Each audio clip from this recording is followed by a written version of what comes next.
Hi and welcome. My name is Erica and I am the Lopsided Crafter.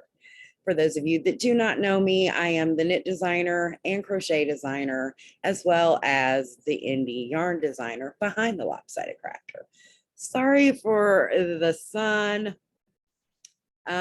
Normally I would record in my office, but it is pouring down rain today. So I wanted to do something a little different than normal for today's video. I'm going to share my screen and go over a few of the things that I posted here on the Facebook page a couple days ago. If you are watching this on YouTube, all the links will be provided in the description. So let's talk about some of the things that were posted.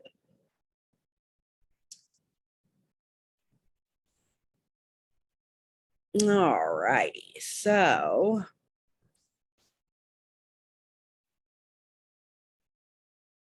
for those of you that do not know, I do have a blog, thelopsidedcrafter.com. And we were discussing Pima Cotton, the benefits of Pima Cotton, how soft it is, things of that nature. So I do have a blog post that explains everything. I'll just go over a little bit of information that I found very interesting in my research. So when most people think of cotton, they think of kitchen cotton. It could be Knit Pick Stitchy, it could be Peaches and Cream, it could be Hobby Lobby brand. Most of the time we think of big box cotton. Now, the difference between big box cotton and Pima cotton is its tensile length, okay? So right here, we talk about how the staple length is longer and or shorter, which can create a tighter twist or a looser twist. So when it comes to like your big box cottons, the staple length is shorter. So what that means is that it creates a tighter twist. And if you can see, it almost looks hairy. They have to create that tighter twist to keep the fibers together. So that's why it doesn't necessarily always feel good to the skin, that kind of thing. It feels rough once you've used it. Okay, so then when you get to the Pima cotton, the twist isn't as tight. Now, of course, this is fingering weight, so it does look a little bit smaller, but the twist isn't as tight because the staple length is a lot longer. So therefore, they don't have to twist as tightly, and it makes it super soft and squishy and very, very nice to the skin. So I have been working on a new design, and I will just give you a little bit of a sneak peek. This is a crochet shawl that I've been working on with two different colors of the Pima cotton. And this is kind of what we got going on right now. It's a different types of geometrical shapes within the shawl. Super soft, super pretty.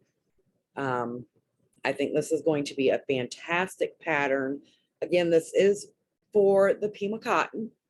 I do have some in my shop, and I will be creating kits for that. But I also did another post on my blog about different patterns that can be used in Pima cotton. Okay, so we have a little bit of a post here. The lovely word swatch. Yes, you're definitely going to want to swatch when it comes to using cotton. You want to make sure that the pattern that you are wanting to use the cotton with will drape the way you want it to, have the durability that you want. Because let's face it, the majority of patterns that are written for knitting and or crochet, when it comes to garments and shawls using a fingering weight or DK weight, 9 times out of 10 are for wool. So in order to see if it's going to give you the drape and the look that you want with cotton, you definitely need to swatch. Yes, I know. We don't like that word, but it is very, very important. So I went through a few things on Ravelry, Instagram, Pinterest, and found a few patterns that can be used with Pima Cotton. Pretty much any shawl right here by Cozy Up Knits will work up fantastically with cotton. As a matter of fact, a lot of their patterns that were designed in wool, people have already done them in cotton. So I highly suggest, if you're looking for a knitting pattern that is a shawl that you want to use cotton for, go to you can come here to this blog page, and then you can go to their Ravelry page and look at all of their shawls. Here are a few more. Now, these two right here on the top are crocheted. They would be fantastic in Pima Cotton. Again, definitely want to swatch, make sure you're going to get what you're looking for. And then here are just a few more. So I hope that helps everybody. Again, all this information will be in the description above if you're watching this on Facebook, and below if you're watching it on YouTube. Thank you guys so much for stopping by. If I can offer you any assistance or answer any questions when it comes to the cotton, please don't hesitate to let me know. You can reach me here on Facebook or on YouTube or on Instagram. Yeah. So until next time, guys, happy knitting, happy crocheting, and happy looming. Bye.